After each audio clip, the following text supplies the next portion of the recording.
প্রসেনজিতের আত্মা আজকে শান্তি পাবে। প্রসেনজিতের আত্মা আজকে শান্তি পাবে। কাকিমা অনিমা কাকিমা শান্তি পাবে। একটা বাচ্চা ছেলেকে খুন করেছিল বিজেপি করার অপরাধে। এরকম নেতা সে তার বউ বাচ্চাকে চুরি করার সময় মনে ছিল না, 2 পয়সার একটা কাউন্সিলর, তার হচ্ছে 1000 কোটি টাকা সম্পত্তি, 1300 কোটি সম্পত্তি হিসাব আমি বের করেছি। তার স্ত্রী বাইরে আছে একটাই কারণে, তার স্ত্রী একটা বাচ্চা আছে, মানে বউ কম দোষী নয়। পুরোনো কথাটা আছে না, কি যেন গানটা ছিল, তোমরা কুঞ্জ সাজাও গো আমার প্রাণনাথ রাখিতেছেন। প্রাণনাথ পুরুলিয়ায় ঝাড়খণ্ড বর্ডার থেকে ধরা পড়েছে।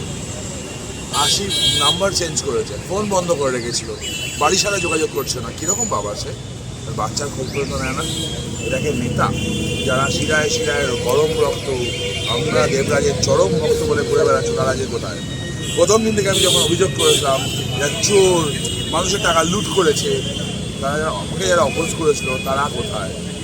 এক একটা করে অ্যারেস্ট। আমি বলেছিলাম রাজারহাট গোপালপুর চোর মুক্ত হবে, রাজারহাট গোপালপুরের কোনো গুন্ডা থাকবে না।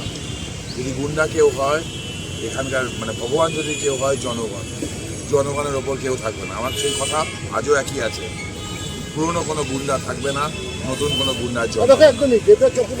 12/5 আপনি একটা অভিযোগ করেছিলেন হলফনামায় যে মনোনয়নপত্র জমা দেওয়া হলফনামায় ভুল ভ্রান্তি একটা দিয়েছিল, বলুন। এই মুহূর্তে যে খবর তাতে দেবরাজ চক্রবর্তী অংশ হচ্ছে, কিন্তু প্রথম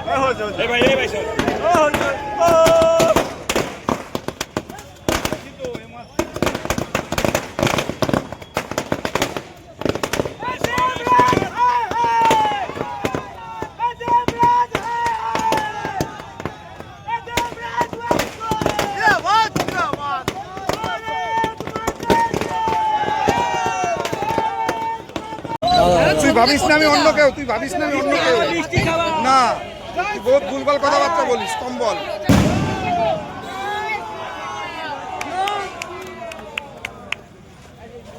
রসিয়ানা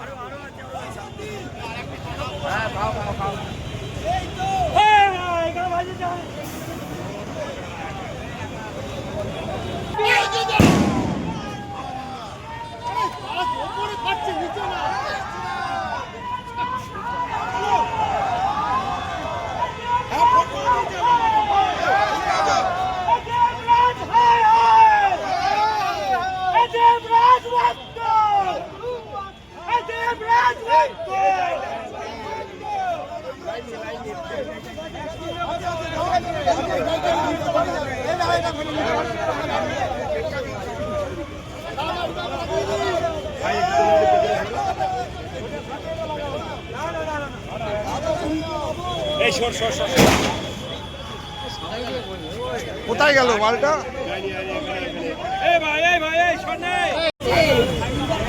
ভাই